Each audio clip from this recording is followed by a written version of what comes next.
First tip பார்த்திங்க அப்படின்னா, நம்ம டெட்டால் வந்து இப்போ எல்லாமே ஹேண்ட் வாஷ் யூஸ் பண்ணிட்டுருக்கனால அது வந்து குழந்தைங்க என்ன பண்ணுறாங்கன்னா, அதை ப்ரெஸ் பண்ணும்போது நிறைய வந்துடுது. அதனால அதுக்கு என்னென்னா, இந்த மாதிரி ஒரு ரப்பர் பேண்ட் எடுத்து அதோட அந்த டாப்பில் இந்த மாதிரி சுற்றி விட்டுக்கோங்க. அப்படி சுற்றி விட்டுக்கிட்டிங்கன்னா அதை ப்ரெஸ் பண்ணும்போது ரொம்பவே கம்மியாக தான் வரும். அவ்வளோ தூரம் வந்து அது எவ்வளோ தான் குழந்தைங்க வந்து அழுத்தினாலும் கம்மியாக தான் நம்மளுக்கு வரும். ஸோ இந்த டிப் வந்து கண்டிப்பாக ட்ரை பண்ணி பாருங்கள். இது ரொம்பவே யூஸ்ஃபுல்லாக இருக்கும்.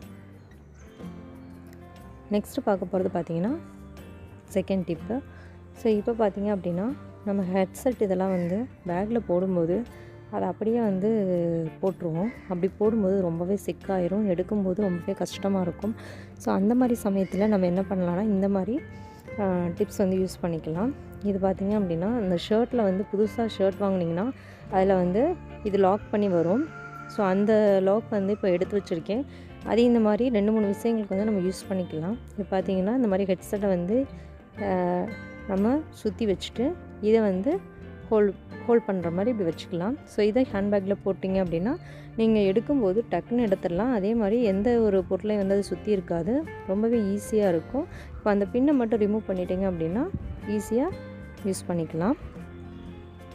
ஸோ இந்த டிப் ரொம்பவே யூஸ்ஃபுல்லான டிப். ஸோ நெக்ஸ்ட்டு பார்த்திங்க அப்படின்னா டிப் நம்பர் 3. இது பார்த்திங்க அப்படின்னா, அந்த டேப் வந்து எடுக்கும்போது அது ஒரே மாதிரியே இருக்கும். ஆனால் எங்கே இருக்குன்றது வந்து கண்டிப்பாக தெரியவே தெரியாது, ரொம்பவே கஷ்டமாக இருக்கும். அந்த மாதிரி சமயத்தில் நம்ம என்ன பண்ணலாம் அப்படின்னா, ஸோ இதை எடுக்கிறதுக்கே ரொம்ப டைம் எடுக்கும். ஸோ இப்போது பார்த்திங்கன்னா, இதில் நான் எடுக்கும்போது அது பாதி பிஞ்சிட்டு ஸோ கரெக்டாகவே வரலை. ஸோ அதனால் வந்து இதுக்கு என்ன பண்ணலாம் அப்படின்னு பார்த்திங்க அப்படின்னா, நம்ம இங்கே வந்து ஏதாவது ஒன்று நம்ம பின் பண்ணிட்டோம் அப்படின்னா நம்ம எடுக்கும்போது ஈஸியாக இருக்கும் இல்லையா. இப்போ பார்த்தீங்க அப்படின்னா, இந்த குச்சி மாதிரி இருக்கு இல்லையா, ஸோ இதை எடுத்துகிட்டு ஸோ இந்த மாதிரி இந்த இடத்துல வந்து ஒட்டி வச்சிட்டோம் அப்படின்னா, இப்போ இந்த இடத்த வந்து நம்ம கட் பண்ணி விட்டுக்கலாம். இப்போ இந்த மாதிரி நம்ம ஒட்டி வச்சிட்டோம் அப்படின்னா, நம்ம எப்போல்லாம் வந்து இந்த டேப் வந்து யூஸ் பண்ணுறதுக்காக எடுக்கிறோமோ அப்போ வந்து ரொம்பவே ஈஸியாக இருக்கும். நம்ம இதுக்காக மெனக்கட வேண்டிய தேவையில்லை, ரொம்பவே ஈஸியாக இருக்கும். ஸோ எடுக்கிறதுக்கு வந்து இந்த பாருங்கள், இந்த மாதிரி ஈஸியாக எடுத்துக்கலாம்.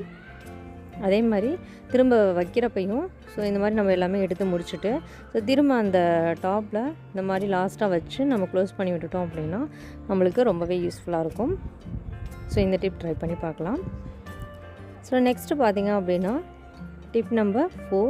இது பார்த்திங்க அப்படின்னா, நம்ம உப்பு 1 டீஸ்பூன், மிளகாத்தூள், அதுக்கப்புறம் மிளகு, இது எல்லாமே ஒரு டீஸ்பூன் எடுத்துருக்கேன். இதை வந்து நல்லா மிக்ஸ் பண்ணி விட்டுக்கலாம். இது எதுக்காக அப்படின்னா, நம்ம முட்டை பொரிக்கும்போது இல்லைன்னா வந்து ஏதாவது மசாலா வந்து இது 3 தேவைப்படுற மாதிரி இருக்கும் இல்லையா. ஸோ அந்த மாதிரி டயத்தில் இதை வந்து நம்ம போட்டு வச்சுக்கலாம். இது பார்த்திங்கன்னா பெருங்காய டப்பா. அந்த பெருங்காய டப்பா வந்து வேஸ்ட்டாக தூக்கி போட்டுறாமல் இந்த மாதிரி நம்ம யூஸ் பண்ணிக்கலாம். ஸோ இப்போ பார்த்திங்க அப்படின்னா இது வந்து போட்டு வச்சுட்டு ஸோ இதை வந்து ஈஸியாக நம்ம வந்து உப்பு தனியாக மிளகு தனியாக எடுக்காமல் இது ரொம்பவே யூஸ்ஃபுல்லாக இருக்கும். ஸோ இந்த டிப்ஸ் எல்லாமே உங்களுக்கு யூஸ்ஃபுல்லாக இருக்கும்னு நினைக்கிறேன். Okay friends, thank you.